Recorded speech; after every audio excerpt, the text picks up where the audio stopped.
Alright, Nia, let's just jump right into it. This is one of those questions that I think everyone has either dealt with personally or they know someone who has. Can you truly be friends with an ex without any drama, especially when you're married? Oh, Jasper, you're starting with the heavy hitters. It's such a loaded question, isn't it? My immediate gut reaction is, it depends. Like a lot depends on the history, the current dynamic, and honestly, the people involved. See, it depends is the safe answer, but I want to unpack that. Because drama-free is the key here. We're not talking about just tolerating them at a mutual friends party once a year. We're talking about genuine friendship. Texting, maybe grabbing coffee, checking in. Right, a sustained connection. And you're right, that's where the depends really comes into play. For me, the first thing that springs to mind is the why. Why do you want to be friends with this particular ex? Is it because you genuinely value them as a person, separate from the romantic history? Or is there a lingering attachment, even subtle, that could stir things up? Exactly. The intention behind it is crucial.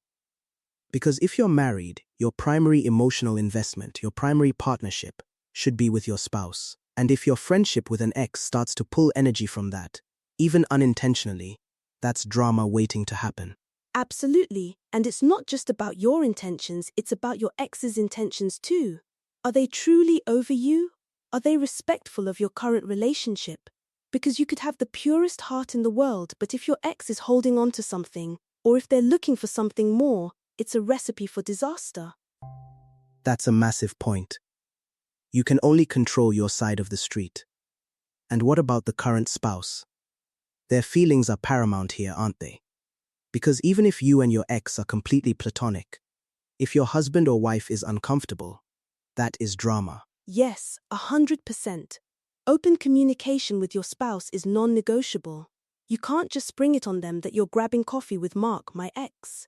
That's a huge red flag. It needs to be a conversation, an ongoing dialogue where their feelings are acknowledged and respected. So how do you even approach that conversation? Do you say, hey honey, I'm thinking about rekindling a platonic friendship with so-and-so?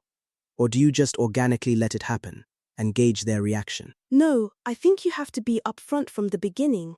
Something like, I've been thinking about X's name and I genuinely miss their friendship. They're a good person and I'd like to try and maintain a platonic connection, but only if you're comfortable with it. What are your thoughts? And then you have to genuinely listen to their response, not just wait for your turn to talk. And what if their response is, absolutely not, that makes me deeply uncomfortable? Then what? Then you respect it. Your marriage, your current relationship, comes first. If your spouse isn't comfortable, then that friendship, no matter how innocent you perceive it to be, is going to cause stress and resentment in your marriage. And that's not drama-free, is it? It's the opposite of drama-free. But it's tough, right? Especially if this ex was a significant part of your life, if you shared a lot of history, maybe even mutual friends. It feels like you're losing a part of your past. But I guess that's the trade-off sometimes. It is tough. And I think sometimes people try to justify it by saying, oh, it was so long ago, or we're completely different people now. And while that might be true, the perception of it, both from your spouse and from outsiders, can be problematic. Boundaries are so key here. Okay, so let's talk boundaries. What do those look like in a drama-free ex-friendship while married? Because to me it means no deep emotional sharing that you wouldn't tell your spouse first. No late-night texts. No secretive meetups. It has to be completely transparent. Exactly. Transparency is number one. Your spouse should always know about the interactions. There should be no secrets. And you hit on a big one, emotional intimacy. That's reserved for your partner.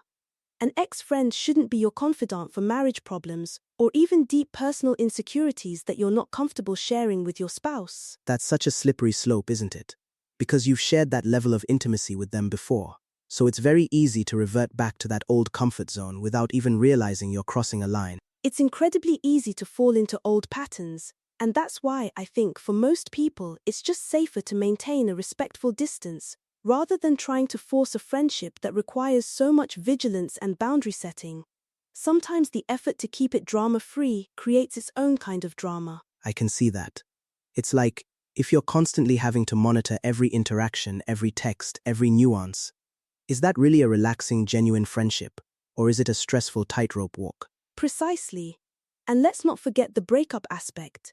How did the relationship end? If it was acrimonious, if there was a lot of pain, cheating, or betrayal, then trying to be friends often just reopens old wounds for someone, even if you think you're both over it. Oh, absolutely. If it ended badly, that's just a recipe for bitterness, resentment, or a resparking of feelings that really should stay in the past.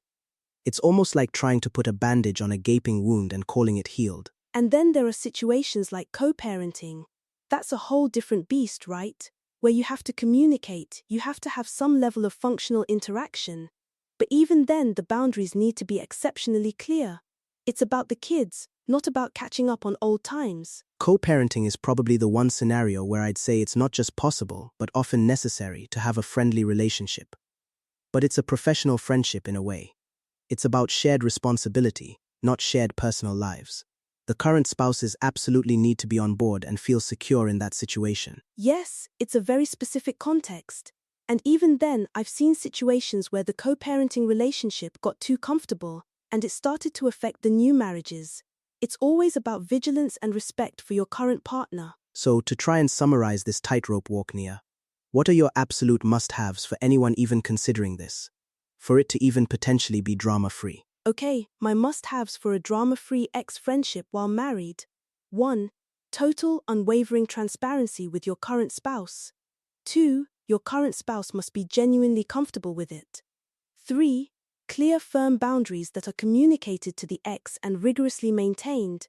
And 4. Both you and your ex must have absolutely no lingering romantic feelings or intentions. If any of those are missing, it's a no-go. I think that's a pretty solid framework. I'd add a fifth. Be honest with yourself about your own motivations. Are you genuinely seeking a platonic friendship, or is there some small part of you that misses the what if or the attention? Because that's where the drama starts. Oh, that's an excellent addition, Jasper. Self-awareness is crucial. You have to be brutally honest with yourself before you even bring it up to your spouse, let alone your ex. Because if you're not clear on your own why, how can you expect anyone else to be? Exactly. So is it possible to be friends with an ex when you're married and avoid drama? I'd say yes, but with an incredibly long list of caveats, conditions, and potential pitfalls. It's not for the faint of heart, that's for sure. I agree. It's technically possible, but it requires an almost superhuman level of emotional maturity, communication, and respect from all parties involved. For many, the peace of mind in their current marriage is just worth more than a friendship with an ex, and there's no shame in that. Choose your peace over potential drama, always. A perfect way to put it, Nia. Peace of mind is priceless. Thanks for tackling this tricky one with me today. Anytime, Jasper. This was a fun, thought-provoking one. Until next time, everyone, stay drama-free.